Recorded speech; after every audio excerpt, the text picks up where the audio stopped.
প্রিয় শিক্ষার্থী, মির্জাপুর সরকারি কলেজ কর্তৃক আয়োজিত অনলাইন ক্লাসে তোমাদের স্বাগত। আজকের ক্লাস উপস্থাপনায় আমি মোহাম্মদ রহমান তালুকদার, প্রভাষক ও বিভাগীয় প্রধান, গণিত বিভাগ, মির্জাপুর সরকারি কলেজ। আজকে আমরা সরল রেখা নিয়ে আলোচনা করব। গত ক্লাসে আমরা সরলরেখার কিছু সূত্র আলোচনা করেছিলাম। সেই সূত্রের আলোকে আজকে একটি সমস্যার সমাধান করার চেষ্টা করব। পরবর্তীতে আমরা সরলরেখা বিষয়ে আরও কিছু সূত্র নিয়ে আলোচনা করব। প্রথমে আমরা একটা সমস্যা কথা বলি। এখানে আমরা বোর্ডে লিখেছিলাম y অক্ষ ও 7 বিন্দু থেকে a5 বিন্দুর দূরত্ব সমান হলে a এর মান নির্ণয় করুন। এর আগে আমি একটা চিত্র আমরা এখানে অঙ্কন করেছি। চিত্র থেকে একটু দেখে নিই, তারপর আমরা সমস্যার সমাধানে চলে যাব। চিত্রে x অক্ষ ও y অক্ষ এর প্রথম কোঅর্ডিনেটে একটা বিন্দুর স্থানাঙ্ক আমি লিখেছিলাম p(x1). p বিন্দুর স্থানাঙ্কটা x1, অর্থাৎ y অক্ষ থেকে p বিন্দুর দূরত্ব কত? x, মানে একটা বিন্দুর স্থানাঙ্কের ভুজ। আর x অক্ষ থেকে p বিন্দুর দূরত্ব স্থানাঙ্কের গুটি, অর্থাৎ x অক্ষ থেকে p বিন্দুর দূরত্ব y। তাহলে আমরা ইজিলি আমরা সমস্যার সমাধান করতে পারবো। আমাদের প্রশ্ন ছিল y অক্ষ থেকে a5 বিন্দুর দূরত্ব নির্ণয় করতে হবে। তাহলে y অক্ষ থেকে আমরা এই বিন্দুটা লিখি। ধরে নিলাম একটা বিন্দু p এর স্থানাঙ্ক হলো আমাদের a এবং y। তাহলে y অক্ষ থেকে p বিন্দুর দূরত্ব ভুজ, তার মানে a এর মান সমাধানটা এরকম হতে পারে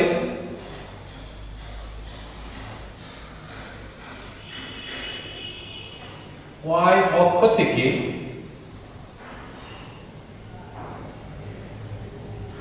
a5 বিন্দুর দূরত্ব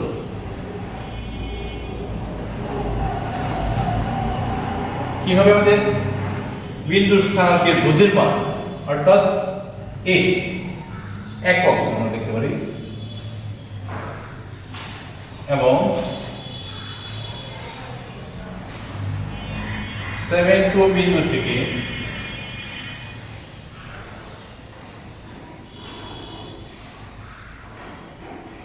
a5 বিন্দুর দূরত্ব।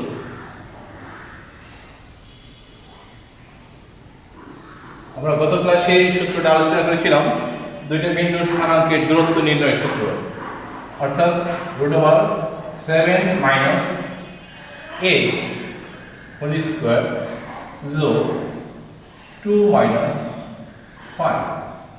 Whole square. অর্থাৎ আমরা যদি রসায়ন করি, সমাধান করি, মানটা বের করতে চাই, তাহলে 7 7 7 হলে 50, 49 14 a plus a square plus 9, অর্থাৎ a square minus 14a plus 58। আমাদের শর্ত ছিল এই যে দুটো বিন্দুর দূরত্ব দুটি সমান।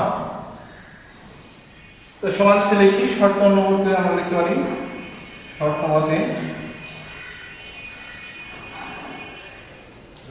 a square minus 14a plus 58 equal to a। দূরত্ব সমান।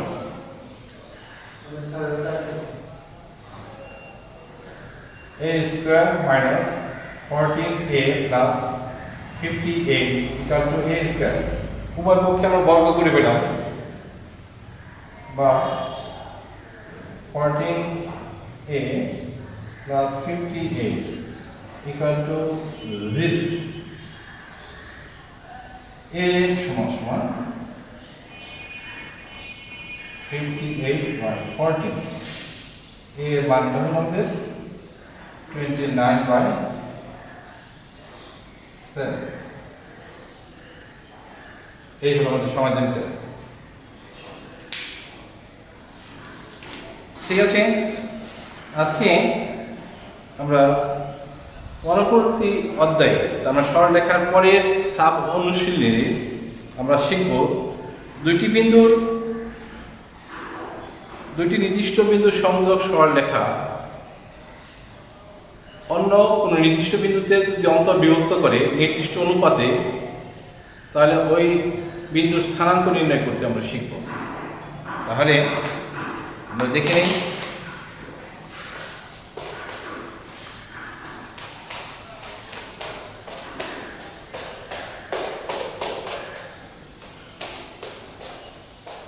মনে করি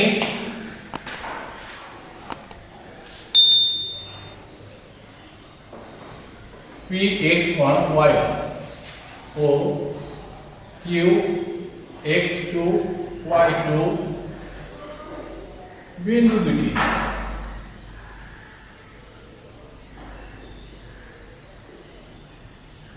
আর xy বিন্দুতে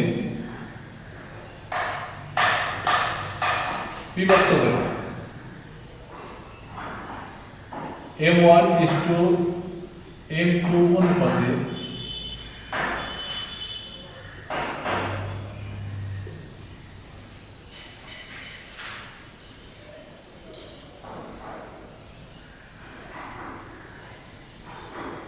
বিভক্ত হয়েছে। তাহলে এই ক্ষেত্রে বিভক্তটা দুই প্রকার হতে পারে, একটা হতে পারে অন্তর্বিভক্ত আর একটা হতে পারে বহির্বিভক্ত। অন্তর্বিভক্তের ক্ষেত্রে সূত্রটা এরকম হবে,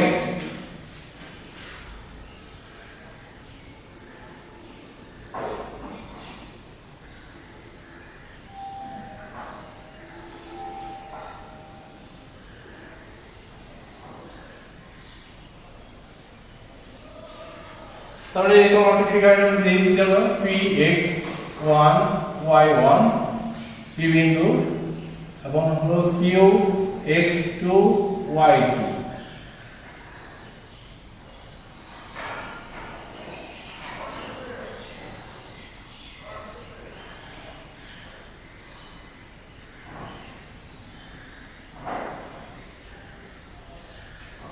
তার p বিন্দু থেকে r এর দূরত্ব m1 এবং r বিন্দু থেকে q এর দূরত্ব হচ্ছে m2। তাহলে rটা হচ্ছে আমাদের pq এর সংযোগ সরলরেখার অন্তর্বিভক্ত। p বিন্দু r বিন্দু স্থানাঙ্ক xy এবং নির্দিষ্ট অনুপাত হচ্ছে m1 এবং m2। তাহলে অন্তর্বিভক্তের ক্ষেত্রে p r xy এর স্থানাঙ্ক m1 x2 plus m2 xy ভাগ কত m1 প্লাস m2 কমা m1 y2 plus m2 y1 ভাগ m1 প্লাস m2। এই হলো সূত্রটা অন্তর্বিভক্ত সূত্র। যদি আমরা অন্তর্বিভক্ত বিভক্ত বিন্দুর স্থানাঙ্ক নির্ণয় করতে চাই, তাহলে এই সূত্রের মাধ্যমে m1 m2 এবং x1 y1 x2 y2 এর মান বসিয়ে আমরা অঙ্কের সমাধান করতে পারি। তার মানে এই সূত্র মুখস্থ করতে পারলে অঙ্ক সমস্যার সমাধান করাটা খুব সহজ হয়ে যাবে। আর সূত্রের প্রমাণটাও আছে, যদি আমরা প্রমাণ করতে চাই তাহলে একটু দীর্ঘ সময়ের ব্যাপার, যার কারণে প্রমাণে আমরা যাচ্ছি না। সূত্র আপাতত মুখস্থ করার জন্য তোমাদের বলছি, তোমরা সূত্রটাকে মুখস্থ করে নেবে। এরপরে যদি বহির্বিভক্ত হবে,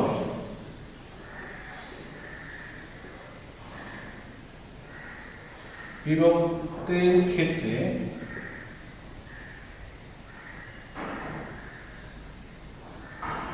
আর x1 m1 x2 minus m2 x1 ভাগ হলো m1 minus m2 m1 y2 minus m2 y m1 minus m2 এই ক্ষেত্রে আমরা ফিগারটা মধ্যে এরকম হবে px1 y1 আর p হলো x2 y2 এবং r বিন্দু কোন বাহিনী তারপরে এখানে বিভক্ত বিন্দু বাহিনী r বিন্দু হলো x y তাহলে p থেকে r এর দূরত্ব এটা হচ্ছে m1 এবং p থেকে q এর দূরত্ব এটা হচ্ছে m2 এখানে এই ক্ষেত্রে একরকম ভাবে মাইনাস চিহ্ন দিলে অন্তর্বিভক্ত ক্ষেত্রে সব প্লাস হবে আর বহির্বিভক্ত ক্ষেত্রে মাইনাস হবে এবার আরেকটা সূত্র আমরা চলে আসি 3 নম্বর সূত্রটা এরকম হয় যদি রেখাটা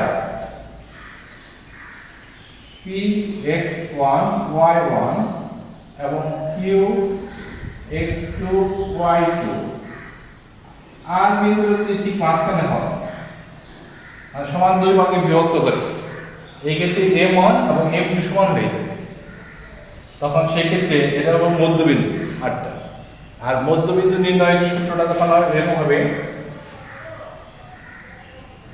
দুইটি বিন্দু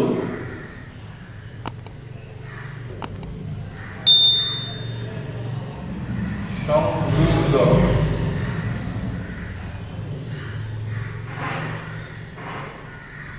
সরলরেখার মধ্যবিন্দুর স্থানাঙ্ক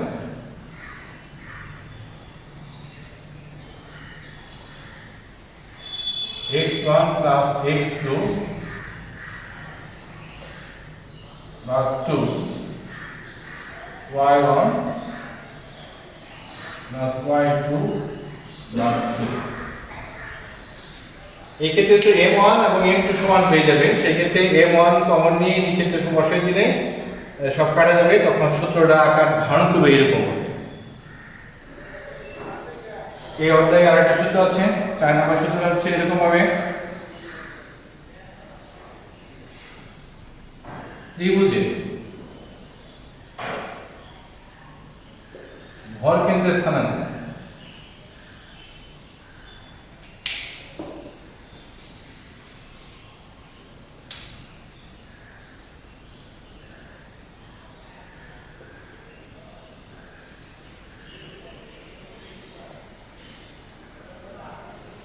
এখানে ত্রিভুজ যখন হবে ত্রিভুজের শীর্ষবিন্দু হবে তিনটা px1 y1 qx2 y2 এবং r x3 y3 সেই ক্ষেত্রে বর্গক্ষেত্রের স্থানাঙ্ক হবে ভুজগুলোর যোগফল তার মানে x1 plus x2 plus x3 divided 3 y1 plus y2 plus y3 divided by 3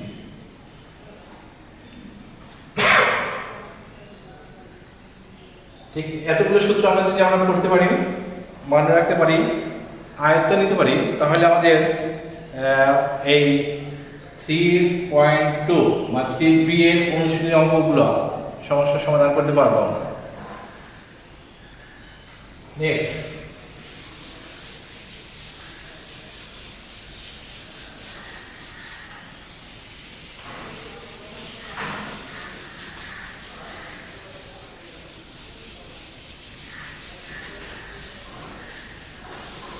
সরলরেখা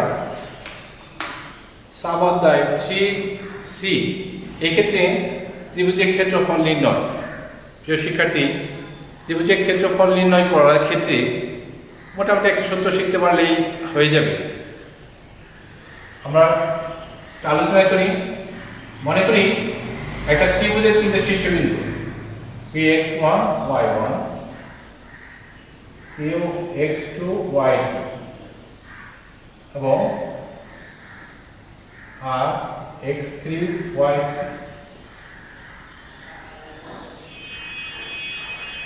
তাহলে ত্রিভুজের ক্ষেত্রফলটা আমরা এরকম ক্ষেত্রফল সমান লিখতে পারি half into x1 y1 x2 y2 x3 y3 এরপরে নির্ণয়ের মাধ্যমে এর মানটা নির্ণয় করতে পারলেই ত্রিভুজের ক্ষেত্রফল নির্ণয় হয়ে যাবে। তবে এই ক্ষেত্রে আমাদের মনে রাখা দরকার ত্রিভুজের ক্ষেত্রফল যদি x1 y1 x2 y2 এবং x3 y3 ঘুরেই কাটার যদি বিপরীত দিকে ঘুরে ক্ষেত্রফলটা, তাহলে এই ক্ষেত্রে হবে পজিটিভ, ক্ষেত্রফলের মানটা হবে পজিটিভ। আর ঘুরেই কাটার দিকে যদি আমরা ঘুরাইতে পারি, ঘুরে যদি মান নির্ণয় করি, তাহলে সেই ক্ষেত্রে ত্রিভুজের ক্ষেত্রফলটা হবে ঋণাত্মক। আর ঋণাত্মকের ক্ষেত্রে ঋণাত্মক চিহ্নটা বাদ দিতে হবে, যেহেতু আমাদের ক্ষেত্রফল সর্বদাই কি হয়, ধনাত্মক হয়। সুতরাং আমরা এই ক্ষেত্রফলের মানটা পরমান চিহ্ন সাহায্যে ঋণাত্মক চিহ্নটা বাদ দিয়ে আমরা ত্রিভুজের ক্ষেত্রফল নির্ণয় করতে পারি। আর একটা সূত্র আমরা লিখতে পারি এরকম ভাবে, ত্রিভুজের ক্ষেত্রফল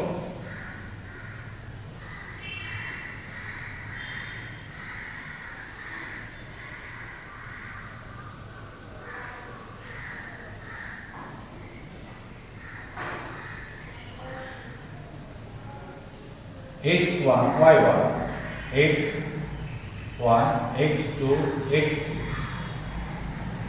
y1 y2 y3 এরপরে x1 x2 y1 y2 এই মানের আগে একটা সাবস্টিটিউশন দিলে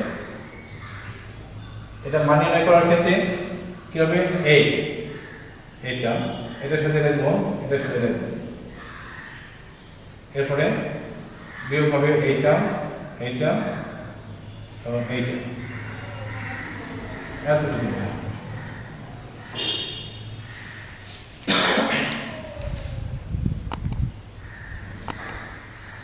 তাহলে আকারটা কিরকম হবে, আমাদের হাফ ইন্টু x1 y2 যোগ x2 y3 যোগ x3 y1 বিয়োগ x2 y1 minus x3 y2 minus x1 y। ঠিক এভাবে আমরা ক্ষেত্রফল নির্ণয় করতে পারি। দেখা একটা প্রথমে যে সূত্র শিখলাম, এই সূত্রের আলোকে একটা সমস্যার সমাধান করতে পারি কিনা।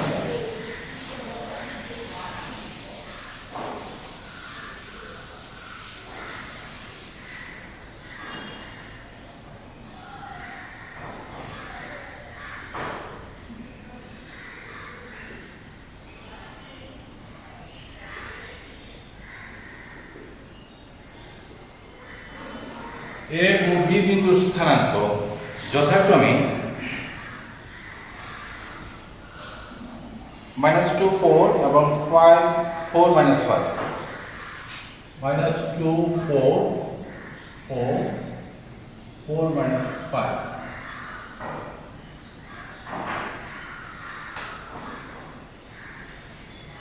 এ বি রেখাংশকে সি পর্যন্ত ভর্তি করি।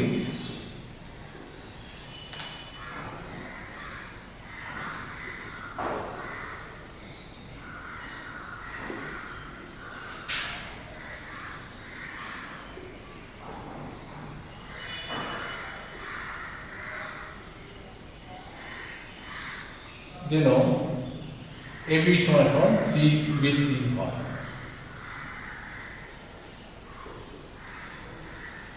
সি বিন্দুর স্থানাঙ্ক নির্ণয় করো।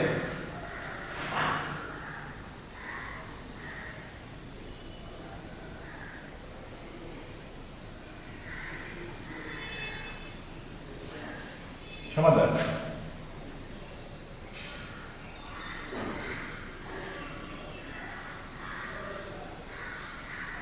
এরকম যদি হয়, আমরা এ একটা বিন্দুর স্থানাঙ্ক দেওয়া শুনছেন -2 4, বি বিন্দুর স্থানাঙ্ক দেওয়া আছে 4 5। আমরা এ বি কে সি পর্যন্ত বাড়াই এবং ভাবে যেন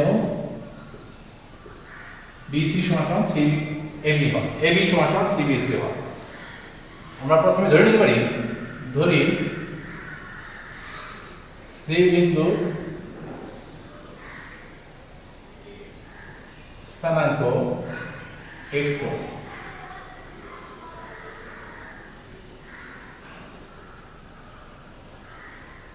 এ ও বি কে বি বিন্দু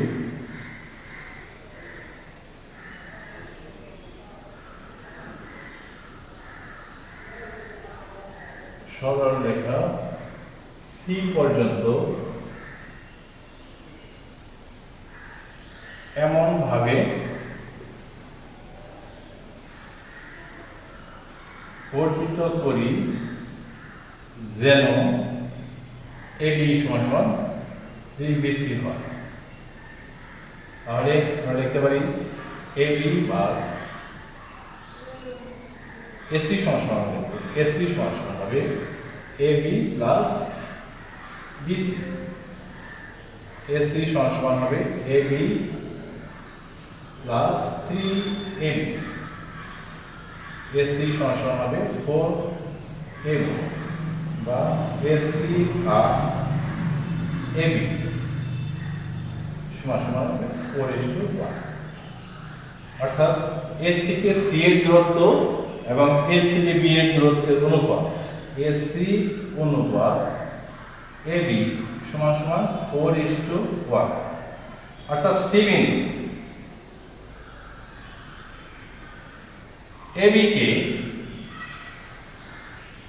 4:1 অনুপাতে বহির্বিভক্ত হবে।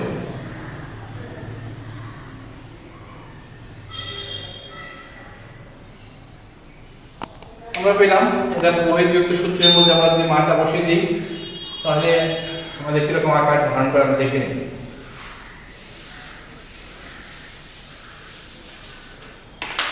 সুতরাং cx1 equal to m1 মানে 4 into x2 মানে 4 minus 1 into -2 ভাগ হলো 4 minus 1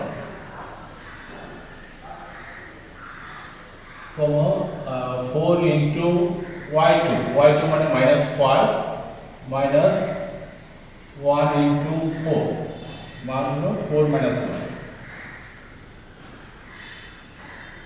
16 minus প্লাস হবে 2 plus 3 আর হবে minus 20 minus 4 মান হলো 3 অর্থাৎ 18/3 আর হলো minus 24/3।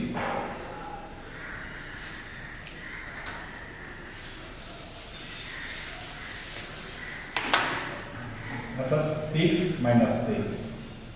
এটা হলো আমাদের বিভক্ত বিন্দু সি এর স্থান। প্রিয় শিক্ষার্থী, আমরা পরবর্তী ক্লাসে সরল রেখার ক্ষেত্রফলে কিছু সমস্যা সমাধান করব এবং নেক্সট আরো কিছু সূত্র নিয়ে আলোচনা করে আমরা সরলরেখা চ্যাপ্টারে আগিয়ে যাব। পরবর্তী ক্লাসে আবার দেখা হবে ইনশাআল্লাহ।